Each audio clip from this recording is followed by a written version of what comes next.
Currently, with our habit of turning off the power, we usually press and hold the power button for 5 to 10 seconds to turn off the power. But with the new generation of Samsung today, when holding down the power key for 5 to 10 seconds, will enable Bixby Virtual Assistant mode. This is quite inconvenient for many people when they want to turn off the power quickly. To fix that, there are 3 ways for you to turn off the power. Method 1. Press and hold the power key and volume down key at the same time for 5 to 10 seconds.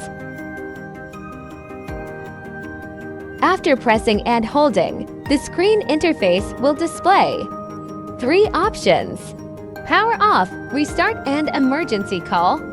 To turn off the power, click power off. And remember to press in more time to confirm.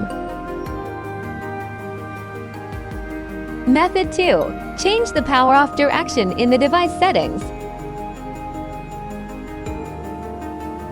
Step 1. Go to Settings. Next, click on Advanced Feature and then click on Side Key. Step 2. Now, click Power Off menu if you want to power off your Samsung. Method 3. One of the simple and quick ways that doesn't take up too much of your time is to turn off Samsung from the notification bar.